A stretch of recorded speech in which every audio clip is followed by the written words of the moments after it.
बिहार में एक बार फिर जेडीयू बुलंदी की ओर बढ़ रहा है और अब पार्टी ने जमीन पर उतरकर छात्रों के बीच अपना परचम लहराया है। ये परचम नहीं बल्कि गहरी पैठ के संकेत हैं। दरअसल जेडीयू ने अपने 2 दशक के कार्यकाल में काफी उतार चढ़ाव देखा है। पार्टी ने अपनी ऊंचाई भी देखी है और गिरावट भी।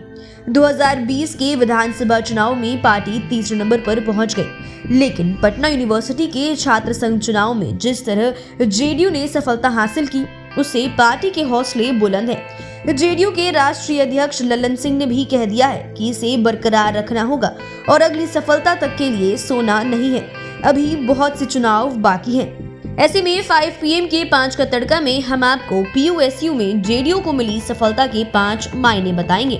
इस लिस्ट में सबसे पहले 5वें नंबर पर बात करते हैं पटना यूनिवर्सिटी के बहाने स्टूडेंट्स पॉलिटिक्स में मिली सफलता से जेडीयू के हर नेता गदागद हैं। छोटे से लेकर बड़े नेता तक इसे भुना भी रहे हैं। जेडीयू के राष्ट्रीय अध्यक्ष लल्लन सिंह ने तो यहाँ तक कह दिया कि नीतीश कुमार ने पीयू के छात्रों के लिए पीएम नरेंद्र मोदी के सामने हाथ जोड़े।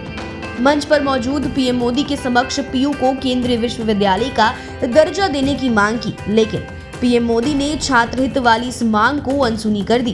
दरअसल आपको 1974 का आंदोलन याद होगा। पटना यूनिवर्सिटी से ही केंद्र के खिलाफ चिंगारी भड़की थी। लोकनायक जयप्रकाश के नेतृत्व में ये चिंगारी आग बन गई और केंद्र से इंदिरा गांधी की सत्ता उखड़ गई। उस समय नीतीश कुमार महज 23 साल के थे, लेकिन आज भी उन्हें सिनेमा की भांति सब कुछ याद है। जेपी की जयंती पर नीतीश कुमार ने उनकी कहानी भी सुनाई थी। वहीं अब नीतीश कुमार एक बार फिर से केंद्र की राजनीति में जाना भी चाह रहे हैं। उनके पीएम उम्मीदवार को लेकर भी माहौल बनने लगा है। ऐसे में पटना यूनिवर्सिटी छात्र संघ चुनाव में मिली सफलता से कहीं न कहीं नीतीश कुमार भी काफी खुश हैं और इसे केंद्र की राजनीति के लिए बड़ा कदम मान रहे हैं। यही वजह रही कि जब जीते हुए छात्रों ने नीतीश कुमार से मुलाकात की तो उनका सीएम हाउस में जोरदार स्वागत हुआ। अब छात्र जेडीयू की जीत के मायनों की लिस्ट में चौथे नंबर पर बात करते हैं नई ताकत की।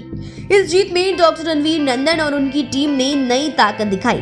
दरअसल डॉक्टर रणवीर नंदन पॉलिटिक्स स्टूडेंट से गहराई से जुड़े हुए हैं और उतने ही गहरे संबंध उनका मुख्यमंत्री नीतीश कुमार से है। कहा जाता है कि इस बार पटना यूनिवर्सिटी छात्र संघ के चुनाव में डॉक्टर रणवीर नंदन अपनी टीम के साथ पूरी रणनीति से लग गए थे। बिना शोर शराबा के वे इतिहास बनाने की रणनीति पर काम कर रहे थे और जब PUSU का रिजल्ट आया तो बेशक सब चौंक पड़े।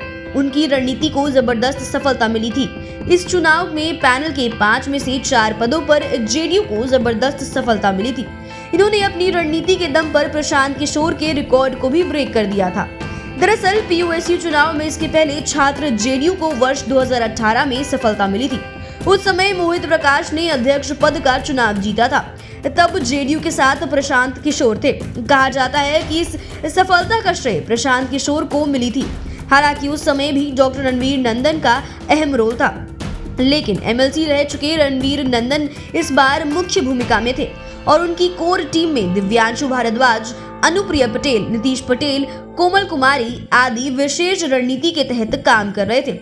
टीम मेंबर्स ने कॉलेज के साथ साथ हॉस्टलों में भी अपनी गहरी पैठ बनाई और छात्र जेडीयू के कैंडिडेट के प्रति स्टूडेंट्स को मोटिवेट किया और उनकी मेहनत रंग लाई। पॉलिटिकल एक्सपर्ट भी मानते हैं कि सफलता का लाभ आने वाले चुनाव में भी मिलेगा। अब बात करते हैं तीसरे नंबर की। तीसरे नंबर पर एक और रणनीति पर चर्चा करते हैं। दरअसल कहा जाता है कि इस बार जेडीयू स्टूडेंट्स यूनियन के इलेक्शन को लेकर काफी गंभीर थे। वे स्टूडेंट्स पॉलिटिक्स के रास्ते नीतीश कुमार के लिए एक नई जमीन तैयार कर रहा था, जो माहौल को बनाने में मददगार साबित हो। दरअसल इसी रास्ते पर बीजेपी दूसरे प्रदेशों में वर्षों से चल रही है। यहाँ तक नगर निकाय के चुनाव में मिली सफलता को बीजेपी मार्केटिंग के अंदाज में भी बुनाती है। इस बार यही रणनीति जेडीयू ने तैयार की है।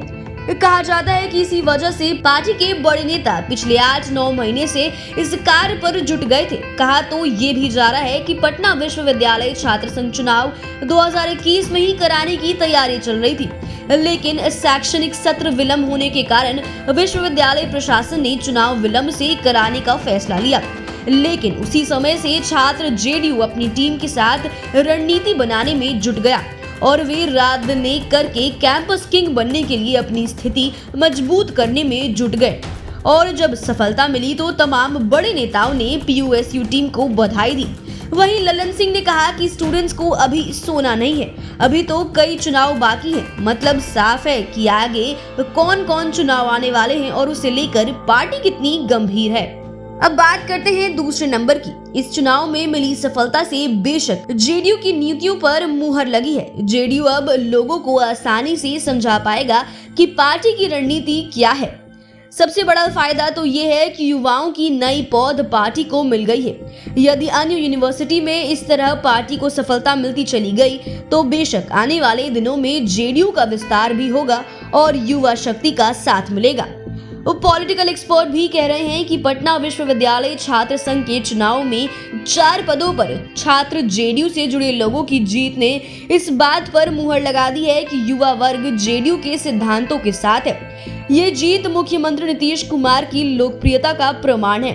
पार्टी के लोग भी इसके लिए मुख्यमंत्री नीतीश कुमार को इस जीत का श्रेय दे रहे हैं। वे कह रहे हैं कि नीतीश कुमार ने जो काम किए हैं उसके प्रति लोगों का झुकाव दिन प्रतिदिन बढ़ता ही जा रहा है। पीयू जैसे राज्य की बड़ी यूनिवर्सिटी में नीतीश कुमार के प्रति लगाव स्पष्ट रूप से दिख रहा है और इस जीत का फायदा हमें अन्य यूनिवर्सिटीज में भी मिलेगा और अधिक से अधिक युवा वर्ग जेडीयू से जुड़ेंगे। अब बात तो पहले नंबर की। ये तो सब जानते ही हैं कि बिहार की राजधानी पटना से ही सियासी हवा बिहार के कोने कोने में पहुंचती है। कमोवेश यही स्थिति पटना विश्वविद्यालय की है। ये बिहार की सबसे बड़ी यूनिवर्सिटीज है। यहाँ का विजय संदेश पूरे राज्य में जाएगा। अभी तो चुनाव शुरू ही हुआ है। पटना के बाद अभी पाटलिपुत्र यूनिवर्सिटी में चुनाव होने हैं। इसके बाद नंबर पर Bihar university, Bhagalpur university, Darbhanga university समेत अन्य यूनिवर्सिटीज हैं और वहाँ भी छात्र जेडीयू इसी अंदाज में परचम लहराना चाह रहे हैं। पटना यूनिवर्सिटी में हुए छात्र संघ चुनाव में लोगों ने देखा कि इसमें छात्र जेडीयू के अलावा छात्र आरजेडी, बीजेपी से जुड़ी एबीवीपी, कांग्रेस से जुड़ा एनएसयूआई सहित कई संगठन के उम्मीदवार मैदान में थे। लेकिन केंद्रीय पैनल की 5 में से 4 सीटों पर जेडीयू ने अकेले और अपने दम पर कब्जा जमा लिया। बिहार की सरकार में जेडीयू के सहयोगी आरजेडी, कांग्रेस और वाम दलों से जुड़े छात्र संगठन पीयूएसयू चुनाव के लिए केंद्रीय पैनल में खाता तक नहीं खोल सके। हाँ, विरोधी दल बीजेपी से जुड़ी एबीवीपी को एक सीट किसी तरह मिल गई। ऐसे में पार्टी एक बार ऊर्जान्वित है और जोर शोर से कहना भी शुरू कर दिया है कि पीयूएसयू के चुनाव में छात्र जेडीयू की जीत ने ये साबित कर दिया है कि आज भी नीतीश कुमार स्टूडेंट्स और युवाओं के असली हीरो हैं। युवा वर्ग नीतीश कुमार के कुशल नेतृत्व पर पूर्ण भरोसा रखता है और पॉलिटिकल एक्सपर्ट भी जानते हैं कि इसका बेशक आगे के चुनाव में सीधा लाभ मिलेगा। फिलहाल वीडियो में बस इतना ही। बने रहिए हमारे साथ, देखते रहिए अपना मन पसंदीदा चैनल। अगर आपने अभी तक हमारे चैनल को सब्सक्राइब नहीं किया है तो चैनल को सब्सक्राइब कर ले, हमारे फेसबुक पेज को लाइक कर ले। वीडियो देखने के लिए आपका धन्यवाद।